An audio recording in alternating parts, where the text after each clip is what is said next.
Olá, meu amigo da TV Novo Tempo, você que nos acompanha pela internet no canal do YouTube. É um prazer falar com você mais uma vez aqui no Reavivados por Sua Palavra. Hoje vamos estudar ou refletir no capítulo 44 de Jeremias, nesta jornada que a gente está tendo juntos, estudando cada dia um capítulo da Bíblia e especificamente agora estudando o livro de Jeremias. Que bom falar com você. Como é que está a sua família? Tudo bem? E o seu trabalho, sua saúde? Eu quero colocar vocês agora na presença de Deus, para que Deus continue conduzindo cada um de vocês, a tua família, a tua vida pessoal e também dê a você e a mim sabedoria para que a gente possa compreender a Bíblia Sagrada. Vamos orar juntos? Querido Pai, nos dê sabedoria agora ao entendermos, ao estudarmos a Tua Palavra, para que possamos entendê-la e praticá-la de acordo com a Tua vontade. Em nome de Jesus, amém. Muito bem, Jeremias 44. Esse capítulo é um capítulo interessante, ele trata da desolação de Judá, devido à sua idolatria. Ali Jeremias também profetiza a destruição dos que cometeram idolatria lá no Egito. Jeremias 44 fala da teimosia dos judeus e Jeremias também ameaça os judeus por esse motivo, pela idolatria, teimosia. E por meio de um sinal ele profetiza a destruição do Egito. Vamos dar uma olhada aí em alguns versos. Vamos começar então Jeremias 44, eu vou ler o verso 1. Verso 1 diz: Palavra que veio a Jeremias acerca de todos os judeus, moradores da terra do Egito, em Migdol, em Táfnis, em Mênfis e na terra de Patros, dizendo. Veja, o verso 1 começa com a expressão palavra que veio a Jeremias, ou seja, uma declaração de que Deus estava por trás da mensagem de Jeremias. O verso 2, assim diz o Senhor dos Exércitos. Então, a palavra não era de um homem, a palavra era de Deus. É assim também hoje. Isso que temos nas nossas mãos é uma impressão realizada por homens em uma impressora, em uma editora humana. Mas o que está por trás é a palavra de Deus. Lá nos primórdios, desde o início, Deus revelou, inspirou a homens que escreveram e inspirou ou iluminou, cuidou de homens que copiaram e que transmitiram as cópias para que chegassem até nós hoje e nós pudéssemos conhecer a vontade do Senhor. Quando lemos então este capítulo e todos os demais, nós podemos ler assim, como o verso 2, o verso 1 e 2. Verso 1, palavra que veio a Jeremias ao Evandro, ou assim diz o Senhor dos Exércitos, Deus de Israel, para o Evandro. A Bíblia é para nós, a Bíblia é para você, a Bíblia é para a tua família, a Bíblia é para os nossos filhos, a Bíblia é para os nossos dias e ela transforma vidas. O verso 1 menciona a terra do Egito, não é? Logo no começo fala da terra do Egito e esta é uma mensagem de Deus possivelmente que chegou poucos anos depois dos eventos ocorridos no capítulo 3 que nós lemos ontem. As cidades eram, sem dúvida, lugares onde os habitantes de Judá se estabeleceram. Migdol, por exemplo, que é mencionado ali, era uma cidade aproximadamente a 10 quilômetros do sul de uma outra chamada Pelusium, ou Pelusium. Depois aqui é mencionada Patros também. É uma região, um país, não é uma cidade específica. Era o nome geral para o sul, ou para, digamos, o Alto Egito. O verso 2 menciona, que já li a introdução, assim diz o Senhor Deus dos Exércitos, Deus de Israel, viste todo o mal que fiz cair sobre Jerusalém e sobre todas as cidades de Judá, e eis que hoje são elas uma desolação, e ninguém habita nelas. O verso começa dizendo, assim diz o Senhor, então depois ele apresenta a mensagem dizendo, vistes todo o mal.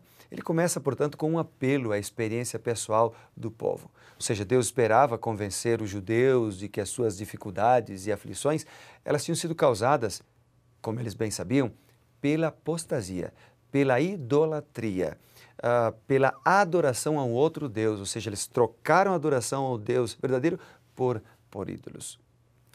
Eu quero ler ainda os versos 9, o verso 15 e o verso 19. Veja o verso 9, diz assim, esquecestes já as maldades dos vossos pais, as maldades dos reis de Judá, as maldades das suas mulheres, as vossas maldades e as maldades cometidas na terra do Judá e nas ruas de Jerusalém? Esse é o verso 9. O verso 15 diz assim, Então responderam a Jeremias todos os homens, os que sabiam que suas mulheres queimavam incenso a outros deuses, e todas as mulheres que se achavam ali em pé, grande multidão, como também todo o povo que habitava na terra do Egito, em Patros, dizendo... e aí vem o verso 19. Quando queimávamos incenso à rainha dos céus e lhe oferecíamos libação, acaso lhe fizemos bolos que a retratavam e lhe oferecemos libações sem os nossos maridos? É interessante aqui, no verso 9, aparece a expressão as maldades das suas mulheres. É interessante porque as princesas fizeram muito para encorajar a apostasia e isso é amplamente demonstrado na história do povo de Deus. Salomão, por exemplo, introduziu amplamente a idolatria por meio das suas esposas pagãs.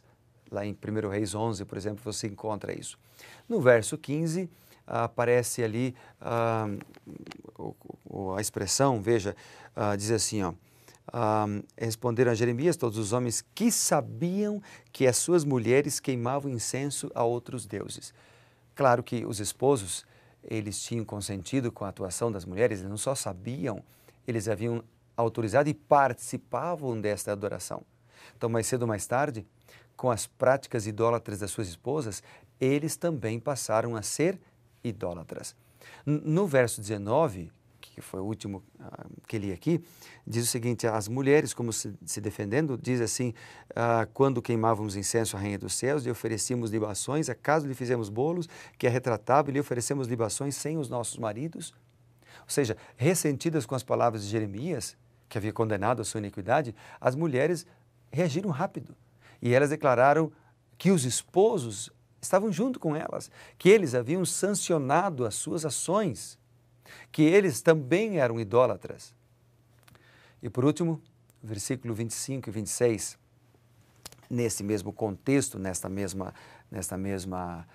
espírito, nós lemos o seguinte, versículo 25 diz, assim fala a palavra do Senhor dos Exércitos, o Deus de Israel, dizendo, vós e vossas mulheres não somente fizestes por vossa boca, senão também que cumpristes por vossas mãos os vossos votos, a saber, certamente cumpriremos os nossos votos que fizemos de queimar incenso à rainha dos céus e de lhe oferecer libações. Confirmai, pois, perfeitamente os vossos votos, sim, cumpri-os. Esse é o verso 25. O 26 diz, portanto, ouvi a palavra do Senhor, vós todos, Judá, que habitais na terra do Senhor. Eis que eu juro pelo meu grande nome, diz o Senhor, que nunca mais será pronunciado o meu nome por boca de qualquer homem de Judá, em toda a terra do Egito, dizendo, tão certo como vive o Senhor. Então veja que no versículo 25, que é esse que lemos agora, ele fala dos votos. O verso diz, começa falando assim, diz o Senhor Deus de Israel, ou seja, dando validade à apresentação da mensagem, e depois diz assim, certamente cumpriremos os nossos votos. E no final diz, confirmai perfeitamente os vossos votos. Ironicamente, Jeremias, ele assegura que os seus votos de desobediência à vontade de Deus, obviamente, eles seriam anulados pelo voto divino de que eles experimentariam miséria e a morte no Egito. E no verso 26, quando diz ali meu grande nome, ou seja, o nome de Deus, o nome do Senhor não seria pronunciado outra vez pelos apóstolos em toda a terra do Egito. Por quê? Porque eles o desrespeitaram, porque eles o profanaram. Mais tarde, o povo das colônias judaicas lá no Egito acabou se extinguindo. Quando a gente lê um capítulo como esse aqui, o capítulo 44, a gente começa a ver que ele fala da repreensão, né, da infidelidade e tal, e há mensagens duras contra a idolatria. Eu fico pensando que ainda hoje nós podemos ser idólatras. Podemos ser idólatras não somente adorando deuses como Baal, Astarote, Diana ou outros deuses pagãos. Hoje nós podemos ser idólatras quando nós adoramos a nós mesmos. É verdade. Quando nós, por exemplo, esquecemos de buscar a orientação de Deus, a sabedoria dos céus, porque confiamos nas nossas próprias experiências, ou no nosso estudo, ou na nossa vida, nossos anos de vida que temos. Quando nós não oramos, quando nós não nos importamos com Deus, nós estamos, de certa forma, idolatrando a nossa sabedoria, idolatrando a nós mesmos. E quando nós, então, fazemos isto, de certa forma, nós nos afastamos do Senhor, cometemos erros e podemos cair em sérias consequências da nossa rebeldia. O povo de Judá teimosamente afirmou que não iria mais servir a Deus. Às vezes nós fazemos isso, não com palavras, mas com ações. O povo de Judá violou 2 dos mandamentos de Deus, a adoração dos ídolos e o adultério. Que tragédia para o povo de Deus cometer tal maldade, adoração de ídolos e adultério. Que lição para nós hoje. Que o nosso coração, amigo, esteja sempre sensível às mensagens, às advertências de reprovação de Deus. Que a nossa mente esteja sempre aberta para receber os apelos do Pai. E você sabe que Deus apela. Deus apela ao nosso coração de diversas formas. Talvez Ele esteja apelando ao seu coração agora. Talvez Ele esteja falando a você agora. Talvez você tenha caído também no pecado do adultério. Talvez você esteja adulterando, traindo o seu cônjuge. E Deus está apelando para você agora, para você abandonar isso e ser fiel. Talvez você esteja cometendo o pecado da idolatria, idolatrando os seus familiares, idolatrando ídolos da música, idolatrando ídolos do esporte, você tem colocado esses ídolos no lugar de Deus. Para você eles são mais importantes do que Deus. Há tantos ídolos modernos.